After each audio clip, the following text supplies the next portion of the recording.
There's nothing like snook hook sets at dawn or catching a tarpon in the moonlight. Find your next fishing trip made easy on fishingbooker.com and experience the magic of the Sunshine State or any other destination on your fishing bucket list. Book a blue water adventure in search of sailfish or go snapper fishing with the kids. With over 6,000 captains and trips to choose from, planning your next one just got a whole lot easier. Download the Fishing Booker app on the Google Play or App Store, or visit them online at fishingbooker.com to book your trip today. This festival and concert season will be all about the boots, and Tecovas is your stop before attending your concert. All Tecovas boots are made by hand in a time-honored tradition with timeless styles that are always on trend. And Tecovas has first wear comfort with little to no break-in period. I wear mine every time I go out, especially to a concert. Stop by your local Tecovas store, have a complimentary drink, and shop new styles. If you can't make it to a store, just visit tecovas.com, that's TECOVAS.com, and find your new favorite pair of boots today. Hey everybody, listen up. I got mega huge news. Meat Eater Live is heading back out on the road. That's right, join me and the crew. Clay Newcomb, Cal, Yanni, Spencer's going to be there. Phil the engineer's going to be there. Meat Eater Live, headed back out. Now, when you get every ticket, okay, every ticket you buy, you get a signed copy of our new Meat Eater Outdoor Cookbook. This tour is celebrating the release of the book. Buy a ticket, get a signed copy, Meat Eater Outdoor Cookbook, wild game recipes for the grill, smoker, camp stove, and campfire, which I'll point out is a $38 value. Here's where we're going to go. April 23rd, the Mesa Arts Center in Mesa, Arizona. April 24, the Balboa Theater in San Diego. April 25, the Grove in Anaheim, California. April 27, the Crest Theater in Sacramento. April 29, the Union in Salt Lake City. April 30, the Egyptian in Boise. May 1, the Wilma Theater in Missoula. May 2, the Bing Crosby Theater in Spokane, Washington. May 4, Revolution Hall in Portland, Oregon. And May 5, the last day of the tour, Pantages Theater in Tacoma, Washington. For tickets and more information, visit the events page at themeateater.com. Hope to see you at the show.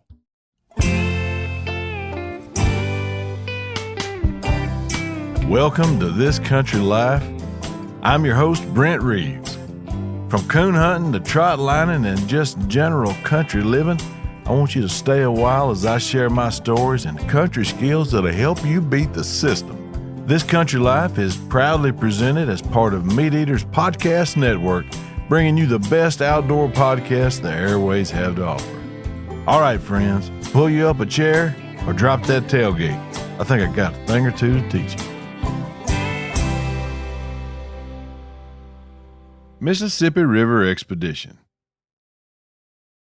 Back in January, me and Clay Newcomb, you know, the mule man extraordinaire and questionable Meat Eater turkey calling contest winner, that guy.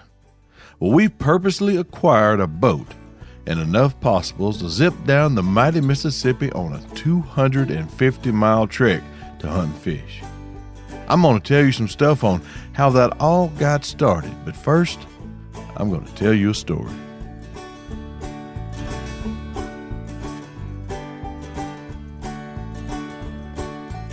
Since a boat was a major fixture on our most recently aired adventure, here's a story about one. I've owned several over the years, and while at present I can temporarily be counted among the boatless, boats and I have a storied partnership. Lots of my misadventures that I've detailed on here have involved boats. Everything from nearly buying the farm on the Arkansas River during a severe thunderstorm to sitting in the heat of summer on Lake Chico eating sardines for breakfast, or unintentionally mooning an elderly couple as my brother and I swam like Tarzan minus his loincloth at Bug Island on the Saline River. But a boat was and remains important to me. I like them.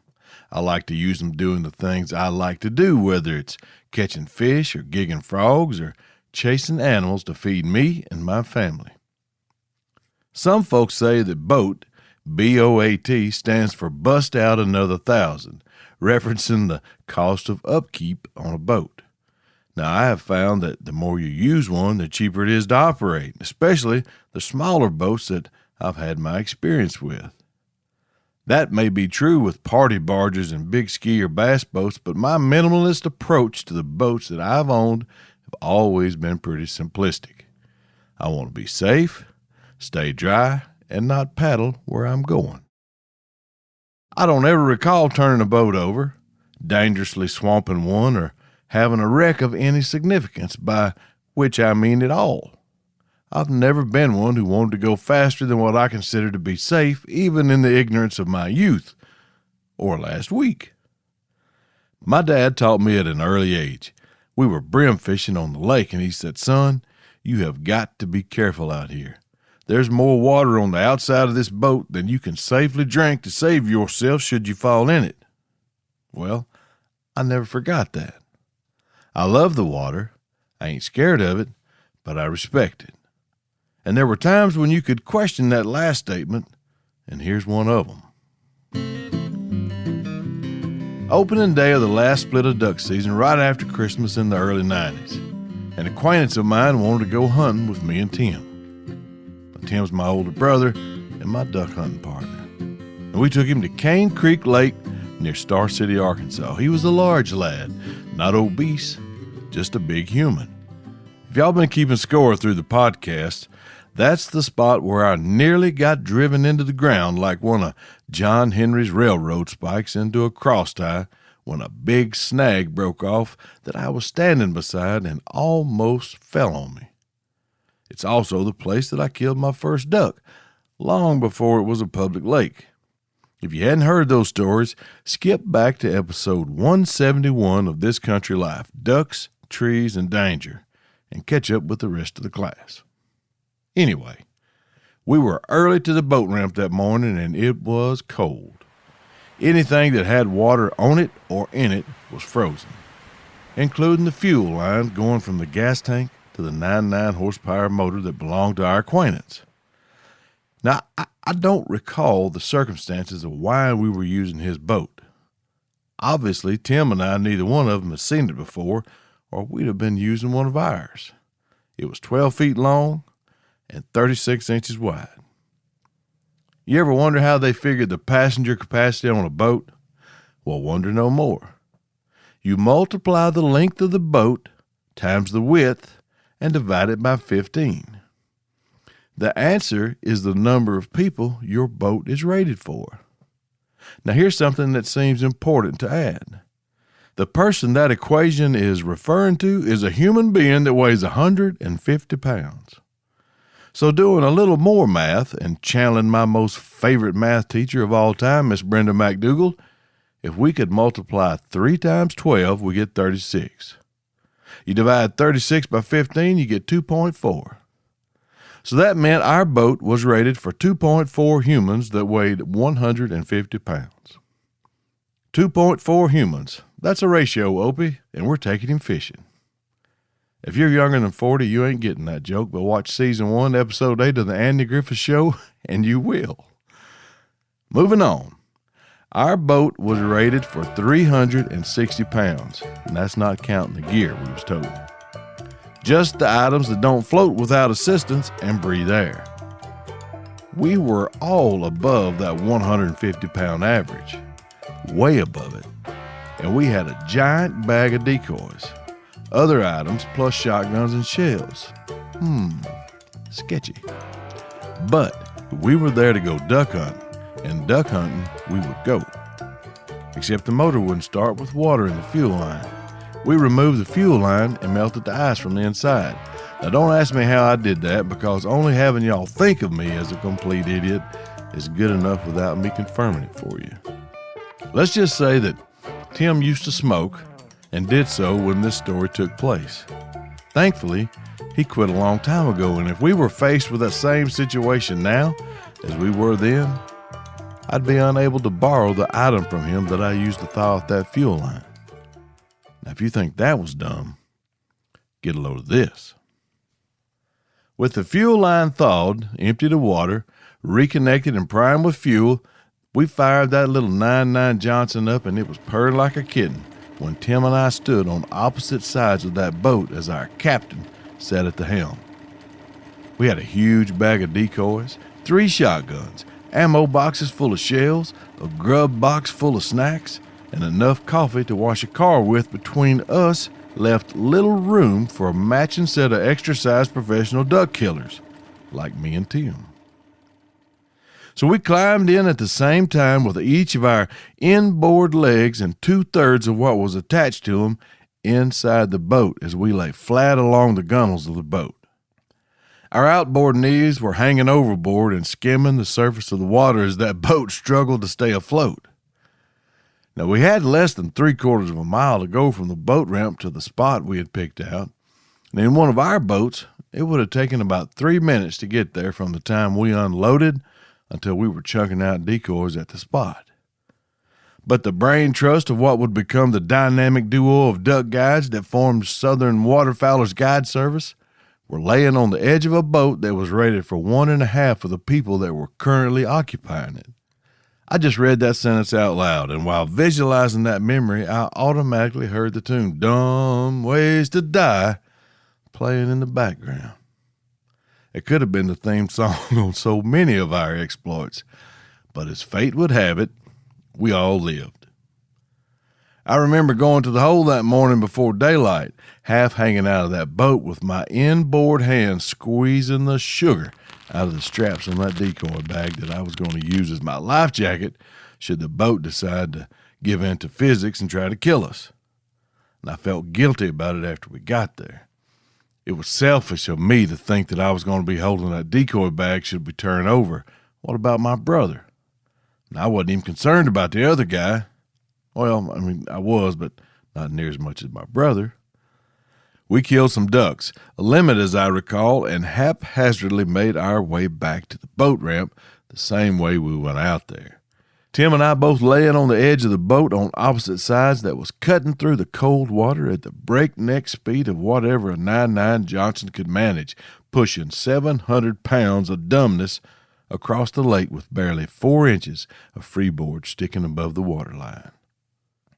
And when we coasted to the boat ramp, Tim and I both rolled out of that little boat, once again planting our feet on the safety of the concrete. No longer at the mercy of aluminum unsteadiness, the bozo that was driving, or the 2 morons that went along for the ride. The boat captain walked up the bank to get his truck and trailer while Tim and I stood at the water's edge holding the boat to keep it from floating away. I looked at my brother and I said, "Tim, were you scared when we were coming out and you could see how close the water was to the top of the boat?"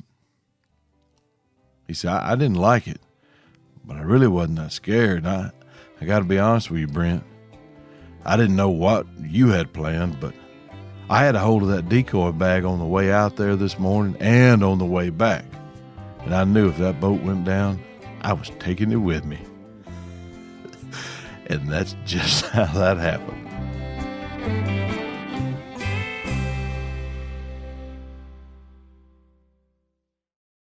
This festival and concert season will be all about the boots, and Tecovas is your stop before attending your next concert. Tecovas has seasonal and limited edition offerings this spring, including men's and women's boots, apparel, hats, bags, and more. All Tecovas boots are made by hand in a time-honored tradition with timeless styles that are always on trend. And Tecovas has first-wear comfort with little to no break-in period. It's hard to find this level of comfort paired with this level of style. Plus, their direct-to-consumer pricing keeps value on your feet and money in your pocket. I never go to a concert without mine, and it was all they could do to keep me off the stage. Stop by your local Tecova store, have a complimentary drink, and shop new styles. The smell of fresh leather and friendly staff are at your service. Many stores have leather custom branding to make your boots truly personalized. And with regular live music and events, there's no in-store experience like it. If you can't make it to a store, just visit tecovas.com. That's TECOVAS.com and find your new favorite pair of boots today.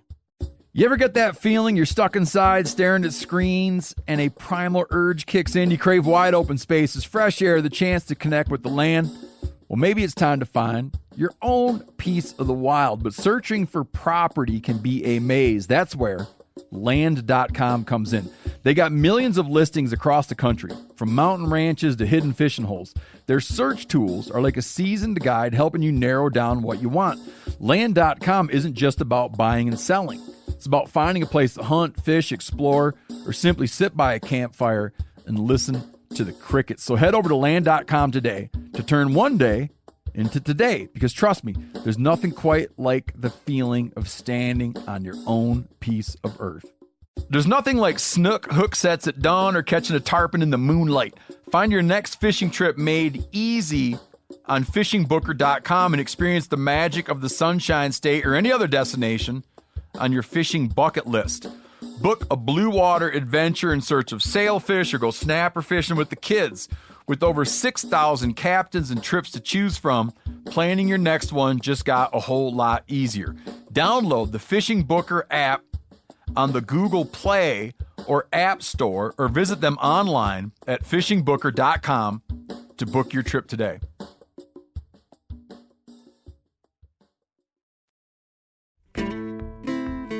In the late spring of 2023, I got a call from Clay that went something like this. Cameraman Brent Reeves, what you doing? After all these years, that's still how I'm listed in his contacts. Anyway, for those of us who get those calls from Clay, we know that the reaction to and how you respond is very important. There's no telling where this conversation comes from or where it'll end up, so you got to measure your response before you inadvertently commit to some ridiculous project he's dreamed up. Probably after waking up in the barn lot after one of his mules kicked him into Sleepy Town. But I could tell we were going somewhere. I just didn't know where or how soon. And I usually respond with something akin to, where are we going? Whatever my response was, he followed it up with, I want me and you to put a boat in the Mississippi River at Memphis and hunt and fish our way down to Vicksburg. Probably takes 7 to 9 days depending on what we get into. I immediately flashed through a lifetime of navigating up and down the Arkansas River and all the perils me and my brother encountered with just me and him, and also the scores of people that we guided for and transported in boats in good and terrible weather. And I weighed those near-death experiences against all the times that we got off the river alive with all our charges. Pretty sure I'd have remembered if we'd lost anyone or each other, and since none immediately sprang to mind, I responded with, why stop at Vicksburg? The coffee's better in New Orleans. He said, yeah, man, I like it. And from that conversation, the plan was in action. It would also be the easiest part of the whole expedition. Shortly after that initial conversation, I was surfing the web and ran across a clip of President Kennedy giving one of the most motivational speeches about the space program when he said, we choose to go to the moon. We choose to go to the moon in this decade and do the other things, not because they are easy, but because they are hard. Because that goal will serve to organize and measure the best of our energies and skills, because that challenge is one that we are willing to accept, one we are unwilling to postpone, and one which we intend to win, and others too. Now, watching that after Clay and my conversation, what I heard him say was, when he said we, was Brent and Clay, and when he said moon, it was Mississippi River, plain as day. I was all in, but Arkansas ain't the Big Muddy. The differences in them was like the difference between the small Saline River that I grew up on, that I could swim from one side to the other and back right now, compared to the bigger Arkansas River. I respected them all, but the Mississippi would have a whole new set of challenges compared to the Arkansas. Most notably would be the amount of barge traffic. Add that into the mix that the river was at an historically low level, significantly narrowed the river to mostly operating within the channel markers. Every boat out there, including the barges, that meant we would all be in close proximity of each other, and they traveled constantly up and down the river, and we wouldn't be able to skirt to the outside edges of the channel, giving them and us a whole lot more room to operate. It wasn't going to happen, not on this trip. Now, people do it every day, but most of those folks are more experienced than I am, even with over a quarter of a century of running up and down the Arkansas, which has an average flow rate of 150,000 gallons a second. As far as I know, the boat we would wind up with would be one of the largest boats Clay's ever been on, and 100% the biggest one he would ever drive, and we were going to do it on the Mississippi River, a river that averages almost 1.6 million gallons per second, more than 10 times that of the Arkansas. We were going to need a bigger boat, and they left it up to me to find one. Other than deciding I wanted to do this adventure, picking a boat was the easiest thing I did. It's got to be a Sea Ark boat. Clay's like, do you know anybody down there? And I said, no, but they're in southeast Arkansas. I used to have an office in Monticello where they're located. I'm from southeast Arkansas.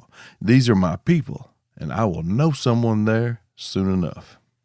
Clay just fired off a generic email to the customer service desk at Sea Ark, and in short order, we had a meeting scheduled and done, and I would eventually drive to the boat plant to see the boat being built for us to use on the trip. I can't say enough good things about Steve Henderson, the president of Sea Ark. He more or less said, just tell us what you want and we'll do it. He then introduced us to Jesse Cartwright and John Ed Rowe, both of whom I'd worked closely with over the next few months, designing a boat for what we'd need on this grand adventure that we were planning.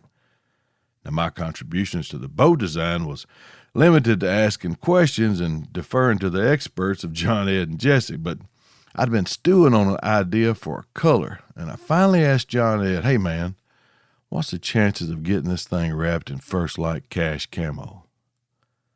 Now let me tell you this, don't ask them folks to do something that you don't mean, because they're going to find a way to get it done. And they did.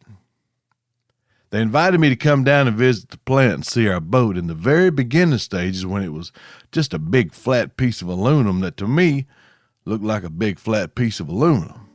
That's what I saw. But those folks, man, they saw a whole lot more.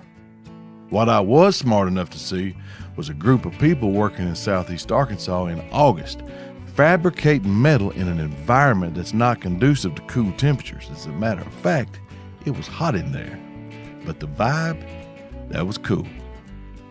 They took me around to the different stages of boat building, and I got to meet the people that Steve and John Ed and Jesse bragged on from the moment we came to them with the idea of using a Sea Ark boat. Those folks were working hard, and it was special to me to see the obvious pride and the craftsmanship that these men and women were putting into the boats that they'd never set foot on. To me, that made it just all the more special. I told some of them that would slow down long enough to talk to me about why I was there and what we were planning to do with their boat. Man, in some places it was noisy in there, but they all smiled and nodded and gave me a thumbs up or a few words of encouragement. It was good, and I was thankful for the opportunity to meet them. Every one of them. A big majority of them were from where I'm from, and a lot of us had mutual friends. Before I left that day, our mutual friends list would get a lot bigger.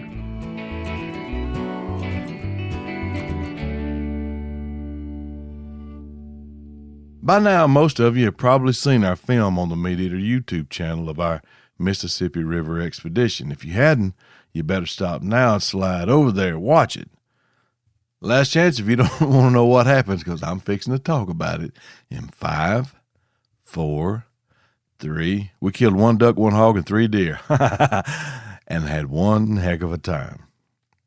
Now, there's not a lot of behind-the-scenes stuff that we didn't talk about in the film, but that boat, my gosh, that Sea Ark boat was an absolute fortress. We were in some pretty nasty cold rain on the last leg of our trip, but Clay, our cinematographers, Isaac, Neil, and Drew Stickline, me, and all our gear, we stayed safe and dry. Once we hit the bank between Greenville and Vicksburg, Mississippi, the hunt was on. Our catfishing plans got canceled when the windy weather got so bad that it was unsafe to be on the water. Luckily, that happened after we made it to Thad Miller's hunting camp where we were staying. Our friends Jordan Blissett and Lake Pickle, a couple of Mississippi boys that know how to gather groceries from the woods, pointed us in the right direction, and we concentrated on chasing deer once we saw that the ducks just hadn't made it down in enough numbers to be predictable where they were going to be hanging out. Deer hunt every day, all day? Okay, I'm in. And we did, and we fought the wind. My goodness, we hunted in wind that, had I been at home, I would have rolled over and went back to sleep, and it picked up nearly every day. The day I shot that Mississippi buck, the wind was blowing sustained above 20 miles per hour and gusting up to 40. Bow hunting was really out of the question where I was, but we didn't want to leave because we were consistently seeing deer, good deer. Now that's a lesson for me. When the rut is on, all the rules go out the window on what deer are going to do in reference to weather, except be unpredictable. Drew Steckline and I was hanging in tree saddles about 20 feet off the ground, and the wind was whooping on us like we were rented mules. He saw the buck first, and I thought I'd have to pass on him because I could never get my rifle settled in on the right spot. Then, as if a miracle, everything came together for one split second, and it was like that rifle fired itself. Bingo! Right in the boiler room. I'd have lost money on betting whether we were going to see any deer that day, and in reality, we didn't see many. We also didn't sit long because before 9 a.m. that morning, Drew and I were bailing out of that tree to go hunt up a blood trail. It was an incredible adventure from start to finish. We left Memphis at the beginning, headed down the river, and slept under the stars on an island. We persevered through bad weather and wet and cold conditions and stuck it out, because a lot of folks had gone to a lot of trouble to help us see this crazy idea become a reality. We owed it to every one of them and to ourselves to see it through. We rolled out of Mississippi after a week with some new friends and an ice chest full of tasty critters. I'm going back this spring to try and put the old razzle-dazzle on a Delta Longbeard, and I'll keep you updated on how that goes. If you hadn't watched the film yet, get yourself over there and check it out. I think you'll enjoy it. I know we had a great time working on it. There's still tickets available at the Meat Eater Live Tour. I know they need to come down south. Y'all just keep holding their feet to the fire, and we'll see if we can make it happen. I like our chances. In the meantime, I know we have lots of friends out west, and that's where the tour is headed in a few weeks. You can find all the information on when and where at themeateater.com/events. Thank y'all so much for listening, and for those who voted early and often for yours truly in the calling contest during Meat Eater's Turkey Week. Man, that was a lot of fun. Until next week, this is Brent Reeves signing off. Y'all be careful.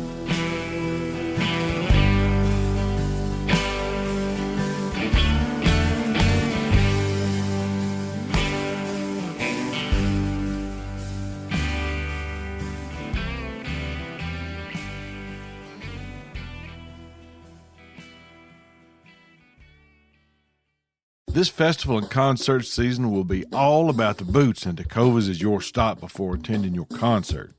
All Tecovas boots are made by hand in a time-honored tradition with timeless styles that are always on trend. And Tecovas has first wear comfort with little to no break-in period. I wear mine every time I go out, especially to a concert. Stop by your local Tecovas store, have a complimentary drink, and shop new styles. If you can't make it to a store, just visit tecovas.com. That's TECOVAS.com, and find your new favorite pair of boots today. Hey everybody, listen up. I got mega huge news. Meat Eater Live is heading back out on the road. That's right. Join me and the crew. Clay Newcomb, Cal, Yanni, Spencer's going to be there. Phil the engineer is going to be there.